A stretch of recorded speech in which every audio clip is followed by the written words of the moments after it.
Well, Steve is out there in St. Louis, and there was a big debate last night, as you're well aware of, and I understand Kellyanne Conway is out there with you, Steve. Actually, I believe she is in New Trump York Tower. City at Trump You Tower. flew back. Good You're morning, already back, Kellyanne. Thanks for joining us. They have a jet. They have a great big jet. Yeah. It's called 1 hour of sleep, and it looks that way. Right. I don't think so. Yeah. Kellyanne, let me just ask you real quick. What was the mood like when you got on the plane with Donald Trump leaving for New York? Anybody would believe that the future of the campaign was in the balance. Describe that plane ride. So I will tell you how it was right after you got off the stage, because I took a different plane home. Those of us who stayed in the spin room took a different plane back. But Donald Trump was ebullient. He knows that he won that debate. He knows he took the case right to Hillary Clinton on everything from her disastrous Russian reset to Libya to Ambassador Stevens and others begging for more security and not receiving it, to Syria and her plan to get 550% increase in refugees here. He took her to task on her emails, and she said she was sorry, but really she's just sorry for getting caught.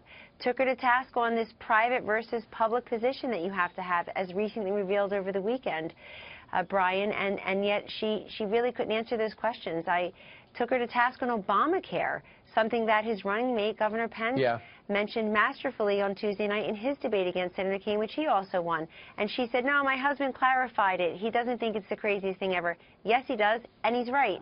So I thought it was a really great policy night and a great night for people who want to see a choice between past and future, between a successful businessman and a failed politician. Kellyanne, everyone was watching last night to see what his response was going to be about the open mic, especially women.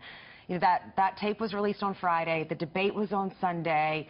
What was your advice to him? So I will first tell you that my reaction was a combination of what Governor Pence and Melania Trump and Donald Trump have said about his comments. I, too, found them to be unacceptable and offensive, and nobody's here to defend them, including Donald Trump. He apologized on Friday in a video post that everybody can see. Those are his words. And he again repeated that last night, said that he hated it, he was embarrassed, he apologized for it, and then he also said the difference between words and actions and talked about that very important distinction. The other thing I think is incredibly important, Ainsley, in this conversation is when Anderson Cooper pressed Mr. Trump on sexual assault, Donald Trump shot back and said, no, that's not what this was. These are words. And I think there's something there, because this term sexual assault has been bandied about. And I will tell you, somebody who's worked with, and certainly has in my life, as I'm sure we all do, victims of sexual assault, it demeans them to equate that with this for political purposes.